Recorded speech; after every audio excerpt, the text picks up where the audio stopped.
Hi, I'm Akmal. I'm going to present on cerebral palsy from speech pathology's perspective, specifically on the ICF framework. So, in terms of the impairment, what is cerebral palsy? Cerebral palsy is basically a group of permanent neurological condition that is non-progressive, this occur in the developing fetal and infant brain, and that cause motor dysfunction.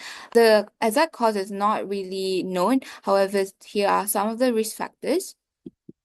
And in terms of the prevalence of cerebral palsy in Australia has significantly declined for 1 in every 700 children and considered lowest rate globally.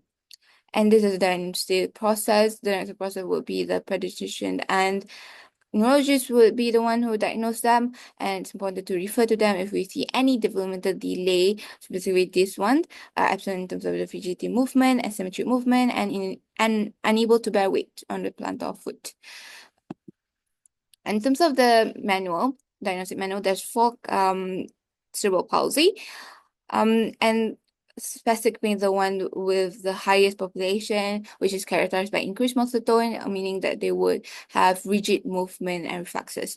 And under that, there are four subclasses that are classified based on the body that are being affected. As you can see, quadriplegia is the one that is the most severe because it affects the entire body parts. And characteristic, it's important. I would like to highlight that as early as 2 years old, you could refer to SLP for assessment and intervention because that will be beneficial for them because based on research, it is a predictive age for future communication outcome. And other research also showed that people with cerebral palsy that understand when we're talking, when they're talking, but lack verbal language due to motor dysfunction, would still be able to be intelligible compared to those who do not understand. So similarly, like this other research showed that ataxic and dyskinetic CP, which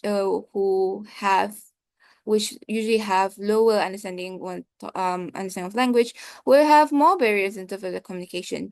And it's also important not to judge communication just by speech skills alone because they could also show other competency as they would have be able to gesture, show facial expression and body language to communicate effectively. And we would like to support them using AAC, and early introduction to AAC has shown to be beneficial to them. And here are some of the more functional classification of cerebral palsy from 1 to 5. Fifth being the most severe one, as they won't be able to communicate or exchange communication with even with familiar partners like their friends and family. That will cause them to be isolated, unable to participate in events. And in terms of eating and drinking ability, there's also 5 levels, the fifth one being the most severe one as well, as they are unable to do a safe swallow without any tube feeding.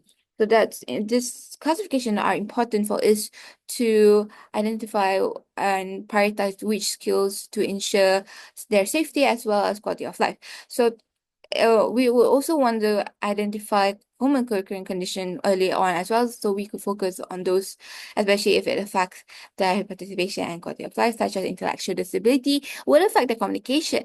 Those with EID would have more communication barrier compared to CP without ID. They would have typical communication and social interaction. And dysphagia is swallowing difficulty. They will have higher risk of aspiration and lung infection that is associated with more reduced nutritional intake and a lower growth rate. And overall, in terms of their quality of life, their physical quality of life is the most affected, as understandable because CP is generally a motor breakdown, and they won't be able or be delayed when they're trying to complete their daily tasks such as self-feeding, getting dressed, and traveling. So that's why it's important to support them while doing so, but still enable them to do it independently, as children with CP themselves identified that they require those two things.